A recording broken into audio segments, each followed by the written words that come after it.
Hello दोस्तों, आप सभी को प्रभु यीशु मसीह के नाम में जय मसीह की, परमेश्वर के नाम की स्तुति और महिमा हो। फिर से मैं आप सभी का स्वागत करता हूं हमारे एक और नए वीडियो में। दोस्तों, आज इस वीडियो के माध्यम से मैं आपको बहुत ही खास जानकारी देने वाला हूं, बहुत ही ज़रूरी बात बताने वाला हूं। आज मैं बात करने वाला हूं दान और दशमांश के ऊपर। जी हाँ दोस्तों, पहले भी मैंने बहुत सारे वीडियोस बनाए हैं जिसपे मैंने दान और दशमांश के बारे में बताया है। उन वीडियोस को भी आप हमारे चैनल पर जाकर देख सकते हैं। लेकिन आज का जो मैं ये वीडियो बना रहा हूँ ये भी दान और दशमांश के ऊपर है। लेकिन आज मैं आपको 5 ऐसी बातें बताने वाला हूँ कि आपको दान और दशमांश देने से पहले इन 5 बातों का पता होना ज़रूरी है। अगर आप चर्च में दान देते हैं, दशमांश देते हैं, या आप किसी मिनिस्ट्री को डोनेशन करते हैं, किसी सेवकाई में दान देते हैं, या किसी की मदद भी करते हैं, तो भी आज आपको ये वीडियो देखना बहुत ही ज़्यादा ज़रूरी है, क्योंकि इसमें बताए 5 बातें हर विश्वासी को पता होना चाहिए दान देने से पहले। अगर आप दान देते हैं और आगे देना चाहते हैं, तो आज ये 5 बातें आपको जानना बहुत ज़्यादा ज़रूरी है। क्योंकि बहुत बार मैंने ऐसा देखा है कि बहुत सारे लोग जो दान देते हैं वो सही रीति से नहीं देते, बाइबल के अनुसार नहीं देते, बस दान देना है और दे देते हैं। लेकिन उन्हें नहीं पता कि बाइबल में दान देने के विषय में खासकर लिखा गया है किस तरह से देना चाहिए। और अगर आप उस तरह से नहीं देते हैं तो हो सकता है कई बार जो आपका दान है वो दान आपका दान नहीं है, बस ऐसे ही आपने उसको दे दिया, उसका कोई महत्व नहीं होता है। इसीलिए आप जब भी दान दें, बाइबल के अनुसार जांच कर दें, और बाइबल में किस प्रकार से दान देने के विषय में लिखा है उसको भी आपको जानना बहुत ज़रूरी है। बहुत सारे वीडियो यूट्यूब पर आपको मिल जाएंगे दान और दशमांश के विषय में। मैंने भी बहुत सारे वीडियोस देखे हैं जहां पर लोग गलत जानकारी आपको दे रहे हैं, जहां पर बहुत इस तरह से बातें बोलकर दान के बारे में बता रहे हैं कि आपको डरा देते हैं कि दान अगर नहीं दोगे आपको ये हो जाएगा, वो हो जाएगा। इस तरह से बहुत ही घबराने वाली बात बोलकर आपको डरा कर लोग दान के बारे में बोल रहे हैं। लेकिन मेरे प्रियो, बाइबल में ऐसा कोई वचन नहीं जहां पर आपको डरा कर दान देने के विषय में कहा गया है। इसीलिए आज ये वीडियो जरूर देखिएगा। आज मैं ये वीडियो इसलिए बना रहा हूं क्योंकि बहुत सारे गलत वीडियो बन चुके हैं दान के ऊपर, और आप में से बहुत सारे लोगों ने ऐसे वीडियोस को ज़रूर देख लिया होगा। और आप भी सोच रहे होंगे कि अगर हम ये नहीं करेंगे, ऐसा नहीं करेंगे तो हमारे जीवन में बुरा हो जाएगा, ये हो जाएगा, वो हो जाएगा। तो इसलिए मैं आज ये वीडियो बना रहा हूँ ताकि आप सही शिक्षा पा सके। क्योंकि हमारे इस चैनल के माध्यम से हम बाइबल के वचनों को लेकर जो वचन के अनुसार है वही शिक्षा आपको देते हैं। हम अपनी बुद्धि से या अपने आप को पास्टर समझकर या बहुत बड़ा भविष्यवक्ता समझकर या बहुत बड़े एक जानकार बाइबल का समझकर हम आपको नहीं समझाते हैं। हम पवित्र आत्मा के द्वारा जो वचन में दिया गया उसी बात को आपको समझाते हैं। तो बड़े ध्यान से आज के वीडियो को देखिएगा, और देखने के बाद अपने मसीह भाई बहनों में शेयर जरूर करिएगा, क्योंकि ये बहुत ही ज़रूरी बात है और बहुत गंभीर बात है दान को विषय में लेकर जो आजकल लोगों के बीच में फैल रहा है। तो वो 5 बातें मैं आपको बताने वाला हूं। सबसे पहले मैं आपको एक बात बता देना चाहता हूं। एक वचन मैं आपके लिए पढ़ूंगा, और वो वचन आप जानते हैं, 2 कुरिन्थियों की पत्री उसका 9 अध्याय के 7 आयत। यहां पर कुछ दान के विषय में परमेश्वर का वचन यहां पर कहता है, पौलुस यहां पर दान के विषय में कहता है। 7 आयत में इस प्रकार लिखा है, हर एक जन जैसा मन में ठाने वैसा ही दान करे, ना कुड़कुड़ाए और ना दबाव से, क्योंकि परमेश्वर हर्ष से देने वालों से प्रेम रखता है। पौलुस यहाँ पर एक बात कह रहा है कि जो कोई दान देना चाहता है वो अपनी इच्छा के अनुसार दान दे, ना कुड़कुड़ा कर और ना दबाव से। ना कुड़कुड़ा कर, ना दबाव से, अपनी इच्छा से आपको दान देना है। सबसे पहले मैं एक बात आपको क्लियर कर देना चाहता हूं। पुराने नियम में दशमांश के विषय में कहा गया था कि पुराने नियम के लोगों को दशमांश देना चाहिए।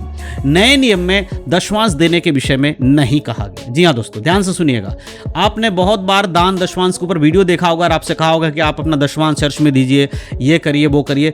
पुराने नियम में था ये व्यवस्था। नए नियम में ऐसी कोई व्यवस्था नहीं है जहां पर यह कहा गया है कि आपको अपने सारे कमाई का दशमांश निकाल कर देना है। नए नियम में तो उससे अधिक देने के विषय में कहा गया, दशमांश से भी ज्यादा, क्योंकि नए नियम में जरूरतों के अनुसार आपको कलीसिया में दान देने के लिए कहा गया। वो दशमांश से नीचे भी हो सकता है, दशमांश से ऊपर भी हो सकता है, लेकिन आप जितना ज्यादा देते हो परमेश्वर के राज्य के लिए, आपके जीवन में परमेश्वर उतना ही आशीषों को देता है। इसका यह मतलब नहीं है कि दान बोने के बारे में, क्योंकि इस वचन को लेकर भी बहुत सारे लोग गलत शिक्षाएं देते हैं कि वचन में लिखा है जितना बोओगे उतना काटोगे, वो अलग बात है। लेकिन आज जिस तरह से इस बात को प्रेजेंट किया जाता है कि भाई बोओगे नहीं तो काटोगे नहीं, तो ये डरा कर दान लेने के विषय में नहीं है। अपनी इच्छा के अनुसार, परमेश्वर कहता है जैसे तेरा इच्छा है उसके अनुसार दान कर, ना दबाव में देना है और ना ही कुड़कुड़ा कर देना है। अगर आप चर्च में दान करते हैं और आप सोचते हैं अरे मैं दे दूंगा तो मेरा घर कैसे चलेगा, अरे इतना पैसा मेरा कम हो जाएगा, ये हो जाएगा, मेरे इस पैसे से और भी कुछ कर सकता था, और फिर आप ऐसा सोच कर दे देते हैं, तो उस दान का कोई फायदा नहीं। परमेश्वर कहता है इससे नहीं देना है। और दूसरा, अगर आपको कोई दबा रहा है कि देना ही पड़ेगा, नहीं दोगे तो नरक चले जाओगे, ये होगा वो होगा, तो भी आपको नहीं देना है, क्योंकि डरा कर भी दान नहीं दिया जाता है। एक ये पहली बात। दूसरी बात मैं आपको बताना चाहता हूं, दान अपनी खुशी से दे, है ना, खुशी से दे, कुछ पाने की उम्मीद से ना दे। दूसरी बात क्या है, खुशी से देना है। बहुत सारे लोग दान क्यों दे रहे होते हैं, क्यों सोचते हैं कि अगर हम परमेश्वर के लिए 10 रुपए देंगे तो हमें 100 रुपए मिल जाएगा। ऐसे बहुत सारे मसीह लोग हैं, आप में से बहुत सारे लोग आज भी ऐसे दान देते हैं।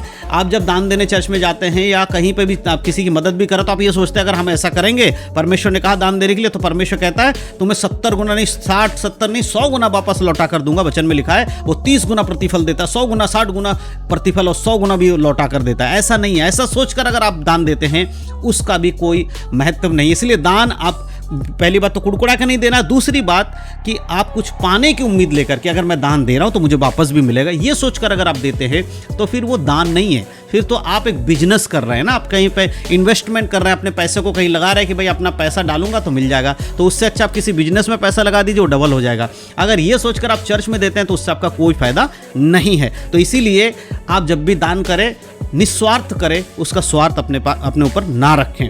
तीसरी बात मैं आपको बताना चाहता हूं कि बहुत सारे लोग, जो कलीसिया के बहुत सारे ऐसे पास्टर्स मैंने देखा है, बहुत सारे विश्वासियों को मैंने सुना है जो ये कहते हैं कि उनके पास्टर उन्हें दान दशमांश देने के लिए जोर जबरदस्ती मतलब उनको डराते हैं, और वो ये कहते हैं अगर आप दान नहीं दे रहे हो तो आप बीमार पड़ जाओगे, तो हॉस्पिटल में जाकर पैसा देना होगा, डॉक्टर के पास जाकर पैसा देना होगा, इससे अच्छा है कि आप परमेश्वर के राज्य में दो तो आप कभी बीमार नहीं पड़ोगे। इस तरह से बहुत सारे कलीसियाओं में, बहुत सारे चर्च में प्रचार किया जाता है, डराया जाता है लोगों को कि अगर तुम दान नहीं दोगे तो तुम बीमार पड़ जाओगे, तो तुम्हारा उससे ज़्यादा खर्चा हो जाएगा। देखिए मेरे प्रियो, सबसे पहली चीज़, परमेश्वर घूस लेने नहीं बैठा है। ये एक सरासर गलत बात है कि अगर आप दान नहीं दोगे तो आप बीमार पड़ जाओगे। जो भी ये प्रचार करता है और जो भी आपको ये कहता है कि अगर आप दान नहीं देते हो तो आप बीमार पड़ जाओगे, तो आपको हॉस्पिटल में जाके देना पड़ेगा, परमेश्वर आपको बीमार कर देगा, या परमेश्वर आपके जीवन में बुरी बातों को लेकर आएगा जिससे कि आप परेशान हो जाओगे, तो ऐसा नहीं। मैं एक वचन आपके लिए पढ़ के सुनाना चाहता हूँ, याकूब की पत्री उसका 1 अध्याय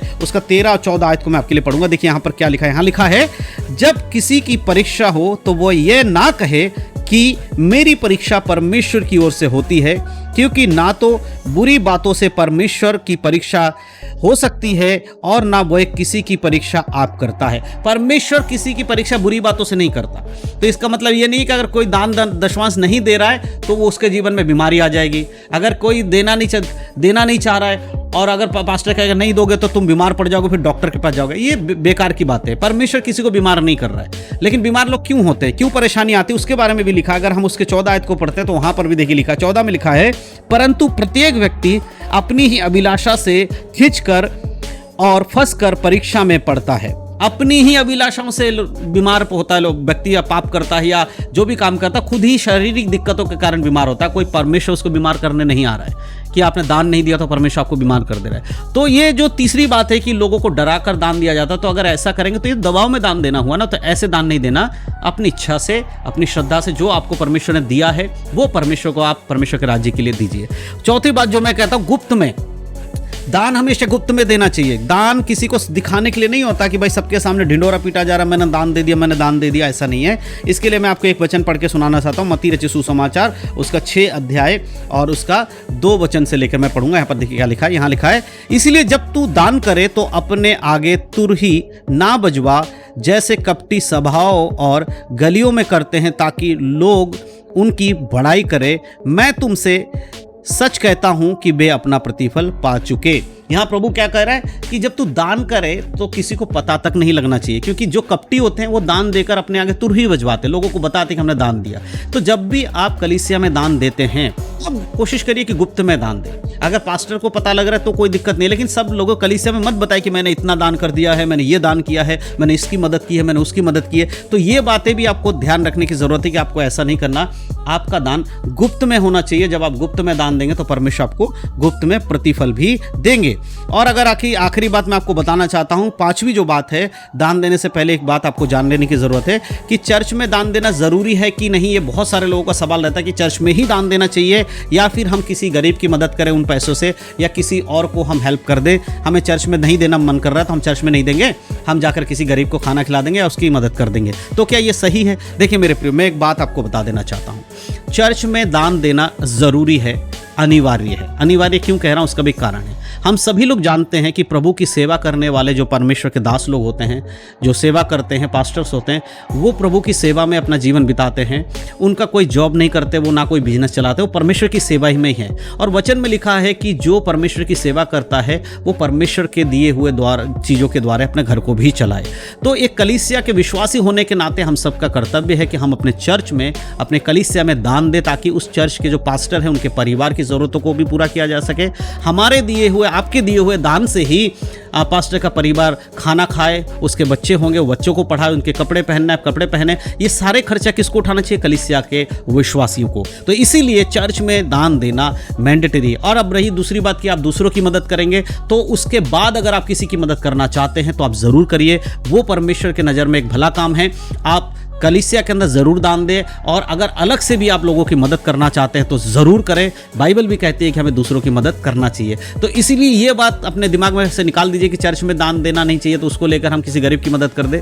आप जो चर्च में दान देते हो, उस दान से उस पास्टर का परिवार भी चलता है, साथ ही साथ उस दान से कलीसिया के जो खर्च हैं, आप जिस चर्च में जाते हैं उस बिल्डिंग का किराया हो सकता है, वहाँ इलेक्ट्रिसिटी बिल हो सकता है, वहाँ और भी ज़रूरतें हो सकती हैं, महीने के बहुत सारे खर्चे होते हैं, उन सब का खर्चा भी कलीसिया के दान से ही होता है। और फिर सुसमाचार का प्रचार के लिए बहुत सारे इवेंट किए जाते हैं, वो भी कलीसिया के पैसों से ही होता है। इसीलिए आपको चर्च में दान जरूर देना चाहिए, लेकिन दशवांश बोलकर नहीं देना, क्योंकि नए नियम में दशवांश के बारे में जिक्र नहीं है, दान के बारे में जिक्र है। और दान कितना भी हो सकता है, दशवांश से ज़्यादा भी हो सकता है, दशवांश से कम भी हो सकता है। तो आप ये 5 बातें जो मैंने आपको बताई, ये 5 बातें ज़रूर आप अपने मन में रखिएगा दान देने से पहले। पहली बात मैंने आपको बताई दान देने से पहले कि खुशी से देना है, किसी के दबाव में नहीं देना है, डर डर के नहीं देना है, कुड़कुड़ा कर नहीं देना है। दूसरी बात कि अगर कोई आपसे कहता है नहीं दोगे तो बीमार पड़ जाओगे, तो ये गलत बात है। आप अपनी इच्छा को दान करें, कोई दिक्कत नहीं है। गुप्त में दान करें, किसी को दिखाने के लिए पैसा ना दे, अपने आगे तुरही ना फुकवाए कि आपने बहुत दान किया है, ऐसा ना करें। और दूसरी चीज़, आखिरी जो बात है, चर्च में भी देना ज़रूरी है, और बाकी कोई ऐसे व्यक्ति जिसकी आप मदद कर सकते हैं उसकी भी मदद आप ज़रूर करें। तो ये वीडियो के माध्यम से जो मैंने 5 बातें बताई हैं, मैं विश्वास करता हूँ आप समझ पाए हैं। और यूट्यूब पर बहुत सारे ऐसे फालतू वीडियोज़ हैं जहाँ पर दान के विषय में बाइबल से हटकर सिखाया जाता है, उनसे दूर रहिए। और ये वीडियो अगर आपको अच्छा लगा तो मसीह भाई बहनों शेयर जरूर करिएगा। परमेश्वर वचनों के द्वारा आप सबको आशीष दे। यीशु मसीह के नाम में सबको जय मसीह की। God bless you. आशीषित रहें, प्रभु में बढ़ें, उद्धार में बने रहें, यीशु के नाम में आमीन।